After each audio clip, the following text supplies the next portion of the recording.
to take pride in ourselves and our values, or maybe sometimes to make sure that our actions do not end up hurting someone else. Some of us follow ethics even in food, when we categorize ourselves into vegan, vegetarian, and the likes. And we follow ethics in our everyday lives, in our jobs, education, relationships, commitments, because all of these activities somehow have an impact, has an effect on someone else's life. But have we ever considered about following ethics in fashion?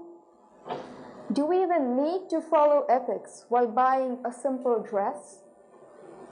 Well, if the impact of following an ethical practice in fashion has an impact as dramatically tragic as losing or taking away thousands of lives, maybe we have to reconsider this question.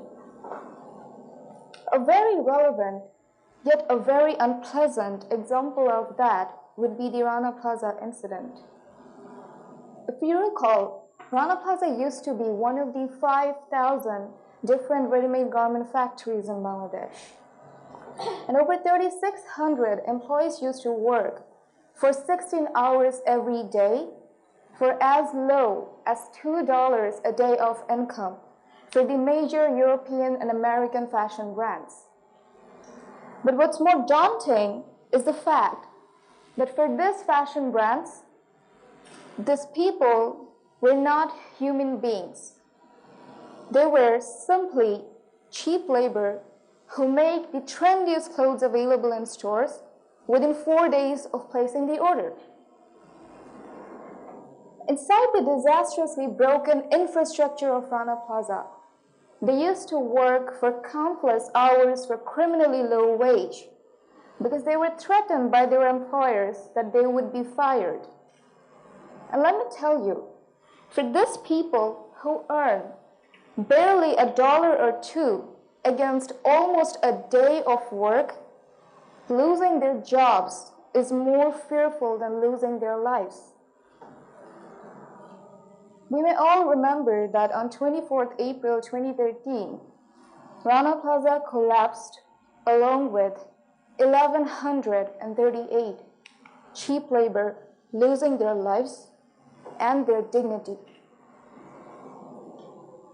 This incident moved me to think about modern-day slavery and the job practice of private sector that practice modern-day slavery like Rana Plaza and that cripples the lives of 1.2 billion of people around the world who work in factories like Rana Plaza. And this posed a critical question to myself. What is my consumption pattern as a consumer? What is my ethics in fashion?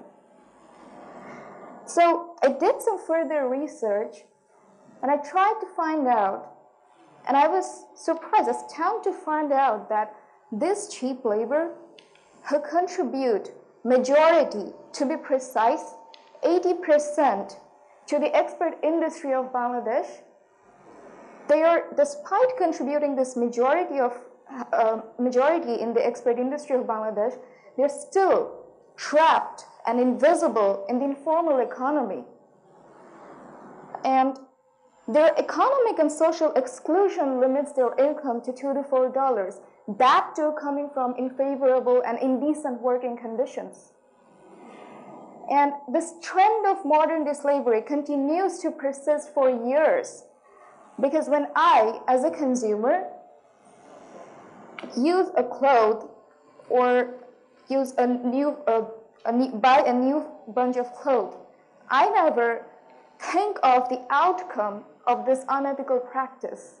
Rather, I keep exploiting the benefits received.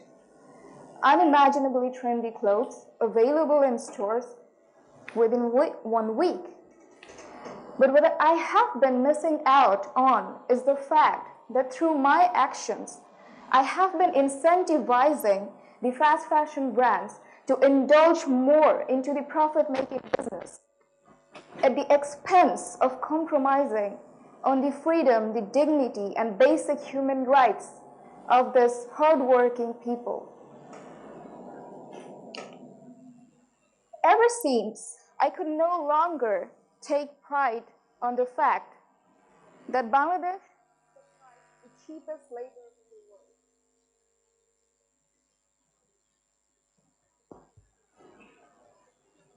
world. So that was the last time I thought about Bangladesh, and I realized that no, we better not take pride on the fact that we supply the cheapest labor in the world. And that was the time I realized that labor is never cheap. The value that we and the fast fashion brands have been paying to our labor is very cheap. When I recalled the Rana Plaza incident again, I felt that I have been equally responsible for that incident. Because when I, as a consumer, threw away the cheap price tags from a branded clothes labeled as made in Bangladesh, I never asked myself, who made this clothes so cheap? And I think as smart global citizens, we all should ask these questions. Who made this clothes so cheap and to what expense in return? Was it a seamstress starving half a day? Or was it someone's life? These realizations suddenly made me feel very powerful. And this motivated me to be a social entrepreneur and come up with my social startup that would make these invisible people visible and give them a global identity by connecting them to ethical fashion designers around the world. It made me realize that my ethics in fashion has the power to bring hardworking people out of indecent working conditions and give them the authority to make choices. Choices about their working hours, their wages, their contributions. So I finally decided to make a choice. I made a choice that I would stand up against the unethical practice of fast fashion brands that magnitudes the impact, the effect of modern-day slavery.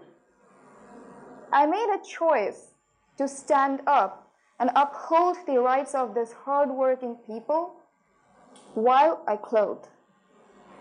I made a choice to follow ethics in fashion because those of us who have the power to make choices have to make choices for those who do not have that power. And there are 1.2 billion of people like that.